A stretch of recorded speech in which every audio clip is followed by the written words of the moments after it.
Thanks for joining our Alcatraz Administration and Archive Management demonstration. We hope you'll find this portion of our archive demo to be informative. Within the admin module, we're going to show you how to create and work with users of the system, set up and assign default and custom system roles, work with participants or custodians and groups, reference the activity logging reports. We'll also select and configure multiple data sources, set retention policies, and view ingestion reports. Let's take a look. Within the Administration tab, you'll see users of the Alcatraz system. So these are folks that can sign in to Alcatraz and do things with the data, review the data, look at the data, annotate the data, etc., create cases. Their ability to do so is defined by the role that they have been granted.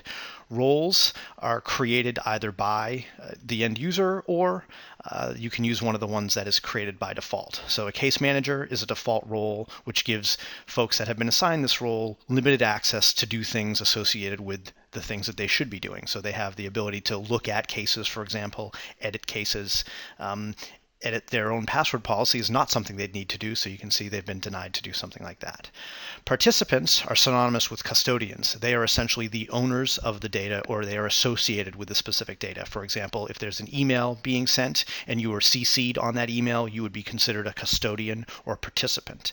The details of participants are stored here, and you can see part of the detail that's captured is all of the associated buddy names. So there are Twitter buddy names, there are connections buddy names associated with this Eric Young person. Similarly, you can see participant groups that are also within the system. These have been imported from the downstream systems and are used to set policy around things like retention policies, for example. User activity logging gives you the ability to search for and find anything that has happened within the Alcatraz system. So for example, if I wanted to see anytime someone touched a case, anytime someone did something with a role, I have the ability to search on those events and specify a date range that I'd like to search for. Define that date range and then run the search, and what it will provide me is a list of things that have happened that match those criteria. So in this case you'll see, oh look at this, a user named Eric Young created a role. If I drill down into that, I can see the details of the role that was created. What was the access that was given to this role, what was the name, etc. Also, you'll see that in this case, a person named Jill Hearn has done something to create a case, and these are the details associated with the case that was created. So as we get into the content sources section of the Archive Management tab, you'll see there are a variety of sources available to be edited or added. Here we're looking at an Exchange server that is sending content to Alcatraz, and so that's an encrypted connection as needed. Getting into retention and disposition, this is where you define the policies around how long you keep the data. So you can define a name, you can provide some text, you can define a retention period, you can say is it in years or days, is it enabled, yes or no, and that will define the overall info around the retention policy. And then you can define what the targets are. So the targets are, who does this apply to, or what is the network that it applies to, or what is the channel that it applies to. So these are groups that come from the downstream systems.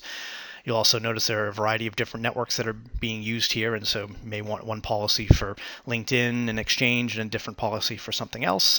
And then you may want to define policies based on the channel. So email is a channel that can apply to multiple networks, in this case Exchange and LinkedIn.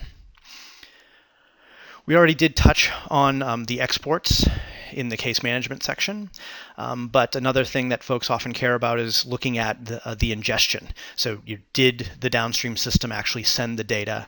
Did we receive the data? Did something fail for some reason? How much data did we get during that period of time? So we'll, in this case, search by grouping of data source, also known as a cluster.